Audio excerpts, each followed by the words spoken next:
Stetzel with IFCO-TV, and I'm here at Chiropassion Seminars with Dr. Joe Borio, the founder of Chiropassion, and he has invited IFCO to be here this weekend at his program to get some exposure with his clients and to bring more chiropractic to more people. So, to get things going here, just got a few questions for Dr. Joe.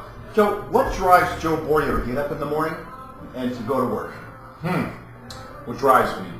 I think when you try to set yourself for a purpose or mission or why, all those things that you hear other great leaders, mentors, teachers talk about, in the end, that's what it comes down to. What is your objective? What is it that you're trying to complete each day? What is your purpose? Why are you breathing? Why were you put on the planet?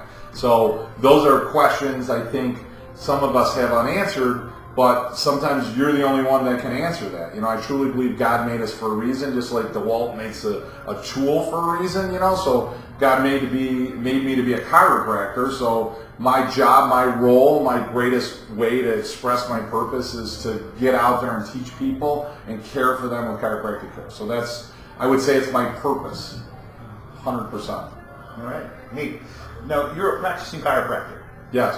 What drove you to start Chiropassion, to add that extra level onto your life? Because you're crazy. That's what the problem is. I'll tell you. I will tell you the mistake that I made in becoming a coach, and maybe that's the wrong way to word it. The mistake I made in thinking that I would be highly successful in teaching other chiropractors to be highly successful is that, wow, look at how great my practice is. Look at how great my life is. Look at how great the balance that I have in my life. It's absolutely phenomenal. And you learn and develop systems either through listening to other mentors or leaders. Reggie Gold was a huge influence in my life. Certainly he started me on a path to practice more principled chiropractic. So you learn from these great leaders and you learn from these great teachers and you implement your own things, and then as you get successful and you see more people, you have to develop new systems because what you learned from those other people maybe doesn't work anymore. So I developed these great systems and I developed these great protocols and these procedures, and my God, we're seeing more people than just about anybody that's ever walked, and that's awesome. So I walk out and I'm thinking, wow, I hear these other people struggle and I hear these other people have challenges. This is going to be so easy. I'm just going to teach them what it is I do, procedure and protocols and so forth, and they're going to be able to do exactly what I did. How'd that work out? It didn't. It didn't. So when I started coaching under Chiropassion, we run the system entirely different now. But when we started, we would do just events that we would actually have people either pay a large amount of money to come into the office to see what we do, or they would pay us a fee to come to a couple of events, if you will. And I found that showing them what I did without helping them master themselves, or at least try to work on themselves as much as learning procedures or protocols, people came in and they started looking for gimmicks, even though they didn't even know they were looking for a gimmick.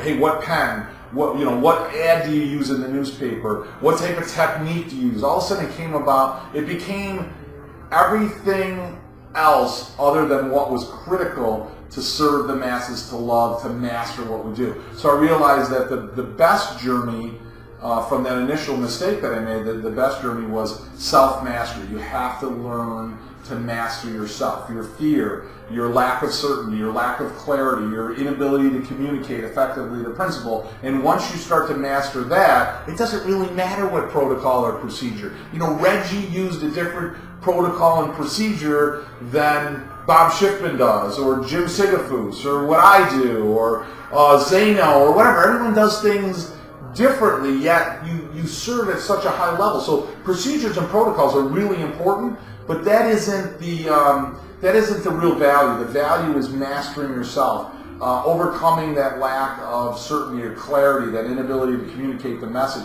Once you start to master that, the protocols and procedures are a necessity to handle the volume of people you see, to make your life easier. But you have to work on that self-mastery. So really the last 4 years, our consulting companies really become much more about mastering yourself as opposed to, hey, this is how you handle a day one, this is how you handle a day two, and so forth. Okay. For those of you out there listening to us in the world, we are in Cicero, New York with the office of Dr. Joe Borio at the Chiropassion Seminar, and we are Joe's guests this weekend. And Joe, it's great to have you here, by the way. I want to tell you just in regards to the IFCO, because your mission is about ensuring that every man, woman, and child is checked, or certainly given the opportunity to be checked for vertebral subluxation. And we learned a lot about the science behind subluxation, that it's not a belief, that you don't believe in chiropractic. It is something you know to be true. It's a fact. And they have an organization here that represents that, and that's 100% congruency with that. It's an honor to have the IFCO here. So thank you. No, thank you. And I want everybody to know that yesterday you gave an impassioned plea to all of your clients Yes. to become IFCO members. Yes. You are an IFCO member. I am. And why do you support the IFCO? I know you just gave us a bit of an answer there, but Sure. Why do you think it's important for your clients to be part of the IFCO? And what benefit do they derive from doing that? Well, I will tell you, in one of the talks that I had heard Liam Schubel give, who's somebody I certainly admire and have a tremendous amount of respect for, Liam talked about the facets of and our responsibilities of being a great chiropractor. And part of those criteria that most doctors think is, well, how many people I see, am I being a great caregiver, am I doing things correctly, and so forth. And I think that's true. But it's also paying rent to others. In other words, sending other people to chiropractic school, principal schools like Sherman College. I think that's critical. But also becoming politically involved.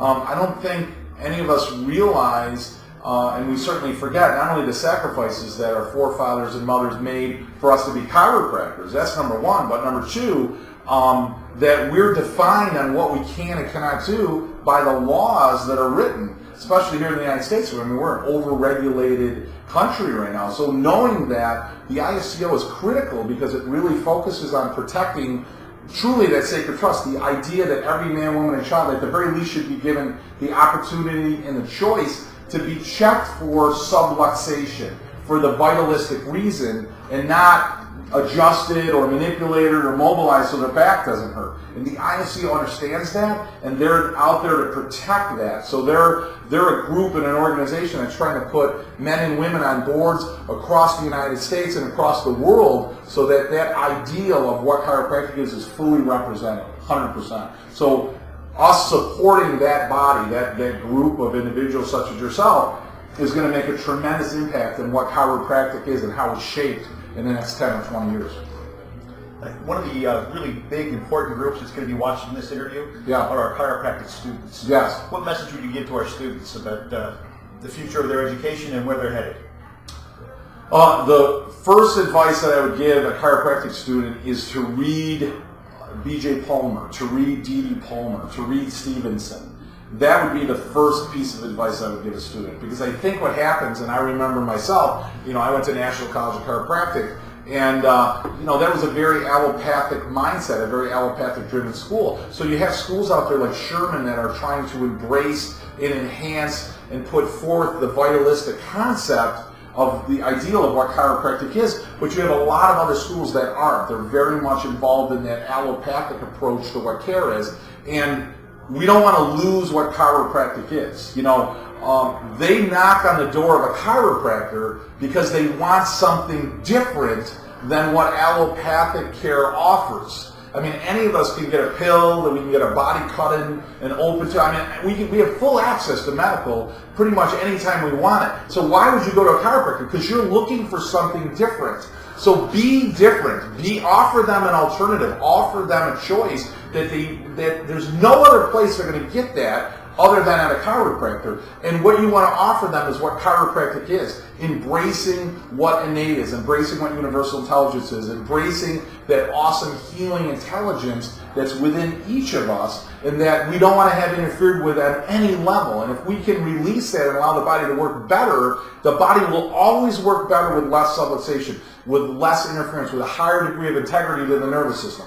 That's the essence of what chiropractic is. If you want to do some other things in your office, that's great. Dee Dee said, make chiropractic center stage. So that didn't eliminate other ideas that make us healthy, but make chiropractic and make it center stage in your office. that's the advice. And in order to embrace that, because it's easy to lose that while you're going through school and remember studying for boards and all that other stuff, it's easy to lose that. Those should be books that you carry with you and you read one page. At the very least, read one page of Stevenson, read one page of Dee Dee, read one page of BJ, read one page of Mabel Palmer every single day. It'll change your life, and it'll change the lives of those people you serve for sure.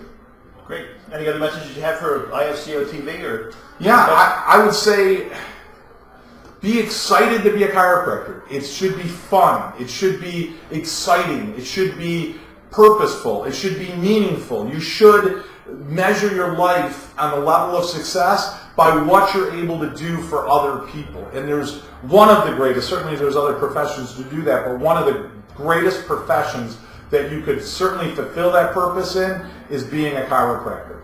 And it's an honor to obviously be here with you and certainly to be interviewed by you. And I thank you very much for your time today. Joe, the honor is mine. Thanks. Once again, it's Dr. Greg Stetzel, Dr. Joe Borio here at the Chiropassion Seminar in Cicero, New York. And we look forward to talking to you again real soon. Thank you. Thank you, guys. Thanks. It's been a pleasure. It's been a pleasure. Thank you.